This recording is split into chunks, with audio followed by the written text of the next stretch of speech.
इस मैसेज के द्वारा मैं आपको ये बताना चाहता हूँ कि लाल समुंदर ज़रूरी है, इम्पॉर्टेंट है लाल समुंदर का होना। आप सोच रहे होंगे कि लाल समुंदर हमारे लिए रुकावट है, ये इम्पॉर्टेंट कैसे हो सकता है?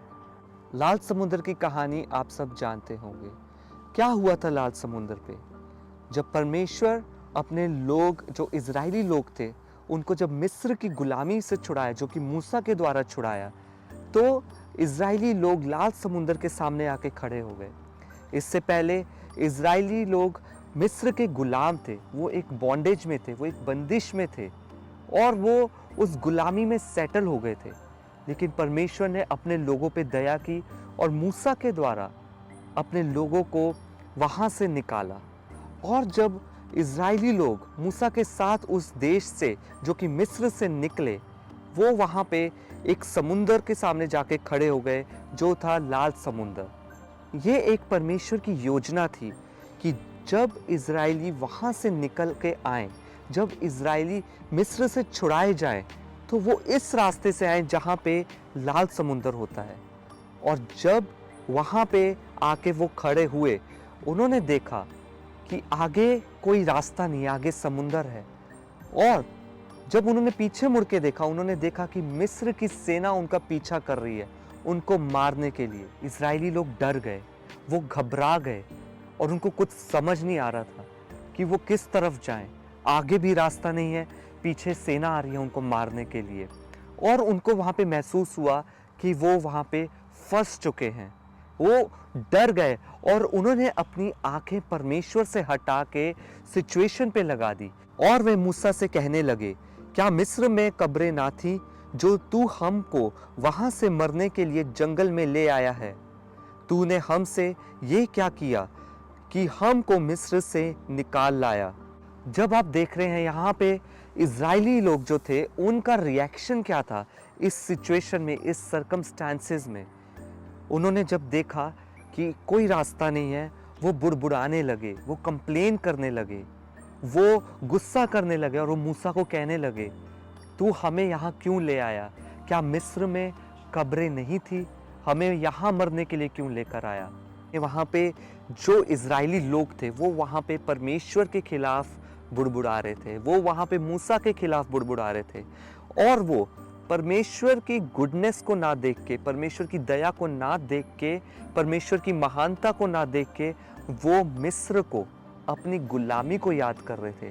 वो बार बार ऐसा कर रहे थे। आगे भी जब हम देखते हैं, जब उनको खाना नहीं मिला, जब उनको पानी नहीं मिला, वो अपनी गुलामी को याद कर रहे थे और वो ये सोच रहे थे वो गुलामी उनके लिए अच्छी थी। आप जब प्रभु यीशु मसीह में आए हैं, आपको जब प्रभु यीशु मसीह ने पापों से छुड़ाया, अंधकार से छुड़ाया और आपको नया जीवन दिया है और आप परमेश्वर की राहों पे चल रहे हैं, आप परमेश्वर में होके चल रहे हैं और आप अपने जीवन में एक ऐसी जगह पे आके खड़े हो चुके हैं जहां आपको लग रहा है कि आगे रास्ता नहीं है, आगे कुछ नहीं हो सकता, यहाँ पे आपकी लाइफ का एंड है। आपको कुछ समझ नहीं आ रहा है, आप डर चुके होंगे, आप कोई रास्ता ढूंढने की कोशिश कर रहे हैं लेकिन कोई रास्ता नहीं दिख रहा, ना समझ आ रहा है। अब यहाँ पे जब आपके जीवन का ये लाल समुंदर आपके सामने खड़ा है, हो सकता है कि आप पुरानी बातों को याद कर रहे हो। ये लाल समुंदर जरूरी इसलिए है क्योंकि अगर ये लाल समुंदर नहीं होता तो इज़राइलियों का एक्चुअल नेचर, जो असली व्यवहार है, असली स्वभाव है, वो सामने नहीं आता। वो खुश थे जब परमेश्वर ने उनको मिस्र की गुलामी से निकाला और उसके बाद जब वो लाल समुंदर के सामने आके खड़े हुए, वो अपनी असलियत को जाहिर करने लगे। उनका असली स्वभाव सामने आया, उनका असली व्यवहार सामने आया, परमेश्वर के प्रति भी और मूसा के प्रति भी। ऐसे ही जब आप पे, आपके जीवन में कोई लाल समुंदर है, कोई आगे बंद रास्ता दिख रहा है, जब आपके काम नहीं बन रहे हैं, जब आपके अकॉर्डिंग आपकी लाइफ नहीं चल रही है, लेकिन परमेश्वर आपके जीवन में है, इंटरेस्टेड है, और उस समय जब आप कुछ नहीं देख रहे हैं, आपकी वो प्रेशर में आपकी असलियत सामने आती है। आपकी असलियत वो नहीं है जब आप कुछ अचीव कर रहे हैं, जब आपको फ्रीडम मिली है, जब आप छुड़ाए गए हैं।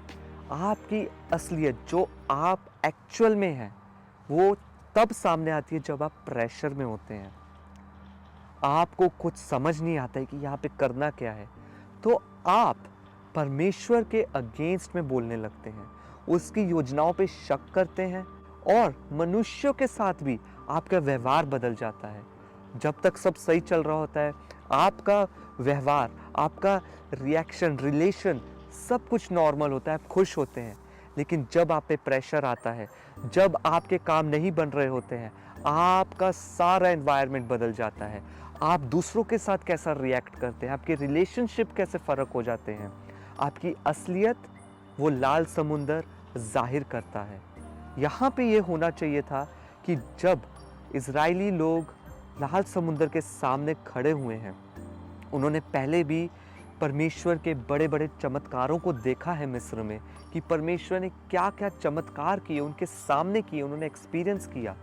लेकिन उन्होंने उन चमत्कारों के लिए, उन बड़े-बड़े कामों के लिए धन्यवाद नहीं दिया। उल्टा वो परमेश्वर के अगेंस्ट में बुड़बुड़ाने लगे। वो परमेश्वर की दया पे शक कर रहे थे। वो परमेश्वर के प्लान पे जो उनके लिए था, उस पे डाउट कर रहे थे। वो इनसिक्योर हो गए थे अपने परमेश्वर पे।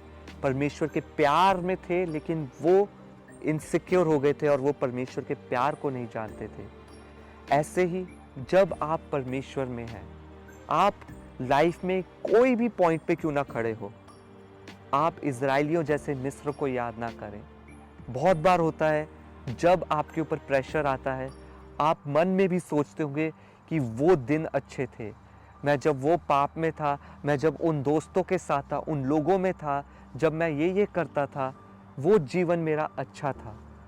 इसकी बजाय कि आप परमेश्वर को धन्यवाद करें, उसकी पुरानी बातों को याद करें कि उसने आपके ऊपर कैसी दया की है, उसने आपको आपके पापों से कैसे छुड़ाया है, उसने आपके लिए क्रूस पे क्या किया है। जब आप धन्यवादी बनते हैं, परमेश्वर को ये भाता है। जब आप परमेश्वर की बड़ाई करते हैं, ये परमेश्वर को खुश करता है। यीशु मसीह ऐसी आराधना से खुश होते हैं जब आप घिरे हों, जब आप लाल समुंदर के सामने खड़े हों, तब भी आप परमेश्वर की आराधना करते हैं। यहाँ पे हम फ़र्क देखते हैं इज़राइलियों में और मूसा में, जो कि परमेश्वर का दास था। यहाँ पे मूसा क्या कहता है इज़राइलियों को? मूसा ने लोगों से कहा, डरो मत, खड़े खड़े वह उद्धार का काम देखो जो यहोवा आज तुम्हारे लिए करेगा, क्योंकि जिन मिस्रियों को तुम आज देखते हो उनको फिर कभी ना देखोगे। यहाँ पे हम डिफरेंस देखते हैं मिस्रियों में और मूसा में। हमें होना चाहिए कि हम जब ऐसी सिचुएशंस में आके खड़े हों, तो हम मूसा के जैसा विश्वास रख के खड़े हों। आज परमेश्वर आपसे यही कह रहा है, जहाँ कहीं भी आप खड़े हैं, आपके जीवन के आगे कोई भी लाल समुंदर क्यों ना हो, परमेश्वर कमज़ोर नहीं है। परमेश्वर की सामर्थ कम नहीं है। परमेश्वर सामर्थी है और वो सब कुछ करने के योग्य है। और वो आपसे यही कह रहा है कि डरो मत, खड़े खड़े उसके उद्धार के काम देखो, खड़े खड़े उसके उद्धार के काम देखो, अपने यहोवा परमेश्वर को जानो। और जिस लाल समुंदर से आप डर रहे हैं, बाइबल बताती है कि वो ही लाल समुंदर में परमेश्वर रास्ता बनाएगा। आप तो उस लाल समुंदर से निकलेंगे, लेकिन जो आपके विरोधी हैं, जैसे जब हम देखते हैं इज़राइलियों के पीछे मिस्र की सेना आई, इज़राइली तो निकल गए लाल समुंदर से, लेकिन वो मिस्र की सेना वो ही लाल समुंदर में डूब के मर गई। तो परमेश्वर सामर्थी है आपके लिए रास्ता बनाने में भी, और जो भी आपके दुश्मन है, आपके विरोधी, आपके एनिमी हैं, उनको वही लाल समुंदर में डुबाने में। अपना भरोसा परमेश्वर की ओर लगाएं, अपनी आंखें परमेश्वर के वादे से, उसकी भलाइयों से, उसकी सामर्थ से, उसके प्रेम से हटने ना दें। आमीन।